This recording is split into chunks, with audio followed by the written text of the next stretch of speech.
What's up, everybody? It's your boy Coke Gotti coming at y'all with another video. In today's video, we're gonna get into my predictions for the Georgia Bulldogs season. Before we start, hit that like and subscribe for me, and let's ride. All right, last season, Georgia, they finished out the season. What they finished? What? 11 and 2, 3, 11 and 3. You know, not the best, not the worst. Definitely wasn't what the Bulldogs were expecting to finish last year. They were definitely expecting a nice little playoff berth. That didn't happen, but that's all good. This year, returning, we got the whole line except for Lamont Galliard at center, but that's okay because Trey Hill was already starting to take that starting position last season anyways. So just fill him in there. Still got Andrew Thomas. Still got Ben Cleveland. Still got Isaiah Wilson. Still got Solomon Kinley. Still got Cade Mays. Still got all these names. All these players that are just sitting there in rotation. Still got Swift. Holyfield left. He's gone. Still got Brian Herring. Zamir White is 100% healthy. And the word is that he's looking phenomenal so far this offseason. Still got James Cook, and we got the new incomer, Kenny McIntosh. Isaac Nada left, but we still got Charlie Warner. Eli Wolf came over from Tennessee because he ain't want to play with no dumpster fire. He wanted to play with some big dogs, so he came on over. So we got him at tight end. Fitzpatrick's there. Rylan Geode, whatever you pronounce that shit, he's there. They're young. They're young except for Warner. Wolf's not young either, but wide receiver position now. That's where we took the hit. Terry Godwin went to the draft. Riley Ridley went to the draft. McCole Hardman went to the draft. J.J. Holloman got kicked off the team. So, what do we have this year? Well, we still got D-Rob, who I believe is definitely going to make an impact this season. He's definitely going to get in there and play, more than likely, possibly start at the slot. We got Lawrence Cager, who transferred from Miami.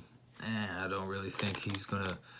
Maybe at the beginning of the season he might be a big part, but I do believe George Pickens is going to take him out of it. I do. We also got Kears Jackson, Tyler Simmons, Trey Blunt. There's plenty of talent at wide receiver. And a lot of people are talking about our wide receivers and this, but the only reason they're talking about it is because they haven't seen them play. Like, young, inexperienced wide receivers break out every year. Every year they break out. So I don't understand why everyone's so worried about our wide receivers. I'm not worried. Plus, we're a run-first team anyways. Defense, we lost DeAndre Baker, who was a phenomenal cornerback, but that's okay. Our secondary is our strongest point in our defense. DeAndre Walker left, but that's okay because we're loaded at the linebacker position. I'm pretty sure we're not going to take a hit there. I feel like our defense has improved. Starting the season off on the road at Vandy. Starting the season off with a road game, with a conference game. Georgia's going to smash Vandy. Vanderbilt's been talking some shit, talking about don't sleep on them, blah, blah, blah. I'm sleep. Georgia players don't need to sleep because they got to play the game, but I'm sleep. I'm not worried about Vandy. That's a win. Then we come to the house and play Murray State. That's a win. Easy win. We can get this Vandy, Murray State, Arkansas State. We can use these 3 games to go ahead and get these inexperienced wide receivers some experience, you know? We could use those games to get Zeus warmed up and ready for the gauntlet of the season. Then, after Murray State, at the house, we got Arkansas State. That'll be an easy victory right there. Then, September 21st, at the house, big game. Notre Dame coming into town. 2 years ago, we went into South Bend, beat them. Very close game. That was Jake Fromm's very first start. I don't see that happening. Notre Dame is not a bum team. They're not a top 4 team either. They're not a playoff team, no matter if they made the playoffs or not. That's not who they are. Georgia's going to win this game by 2 scores. Then Georgia gets a bye week and goes on the road to Tennessee. Y'all remember what happened last time Georgia went to Tennessee? It was a shutout. I don't see it being a shutout this year, but Georgia's definitely going to win this game, and it's not going to be close. Then Georgia comes back to the house, and then they got South Carolina,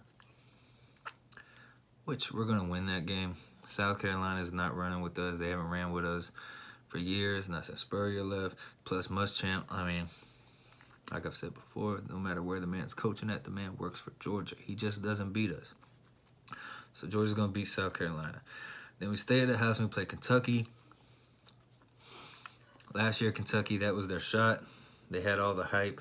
They had the players if they wanted to beat us. It didn't happen. This year, it's definitely not going to happen. They don't have the depth. They don't have the talent. They don't have any of that they're going to need to beat us. It's not going to happen. We'll slaughter Kentucky. Then we get a bye week before our matchup down there in Jacksonville against Florida. And Florida fans are so hyped. Even not Florida fans, there's people that are just hyped up on Florida. Maybe they're just haters that are just ready to see, Georgia fall in the East. But we own the East, man. Like, that's no longer just a saying for Georgia fans. That's just what it is. We own the East so bad that even if our inexperienced wide receivers aren't productive, we can win the East just by running the ball. That's how much we run the East, all right? Georgia's going to beat Florida. It's not going to be close. I mean, it might be close some point throughout the game, but the final score is going to be like it's been the last 2 years. It's going to be double digits. Georgia's going to win the game. Then Georgia goes to the house to play Mizzou. Mizzou played Georgia tough last year. I give Mizzou their credit, but Georgia also played a real ugly game. I don't know if Mizzou will be able to do the same thing against us. They don't have Drew Lock, but they got Kelly Bryant, he's not a bum quarterback. He's not garbage. He's good. I don't know. He's not elite or anything, but he's good. They got pieces. That could be a game right there. That's a game that, we don't need to get caught slipping on. We could get caught slipping on. After the Florida game, right before the Auburn game, they could catch us slipping, but I don't see it. The Mark Richt era is over with. Kirby Smart does not allow our players to get to sleeping against lesser teams. I got Georgia winning that game. Then we go on the road to Auburn. Now, if we're looking for a game Georgia can lose, this is one of them. All right? Just being honest, I'm a Georgia fan, and I don't see us losing the game. But you got to be honest, you got to be completely honest. Can't be biased. And Kirby Smart, since he came to Georgia, he's just, 0-3 on the road against Western teams. Auburn is one of those Western teams that he has not beaten on the road, but this year I say that changes.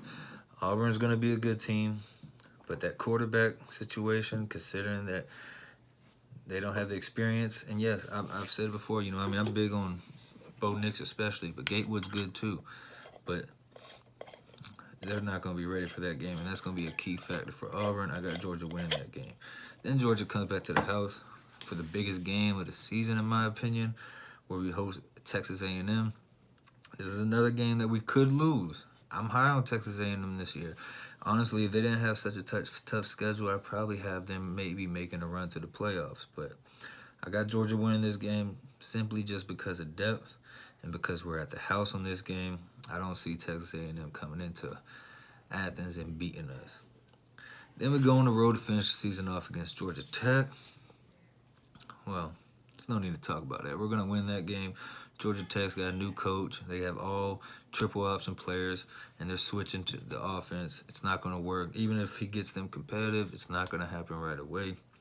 Georgia's definitely going to win that. So my predictions is Georgia goes 12-0 throughout the regular season, making their way for the SEC championship and possibly a playoff berth. Worst case scenario, I can see Georgia going 10-2. Worst case scenario, 10-2. But I don't see that at all. I see Georgia going 12-0.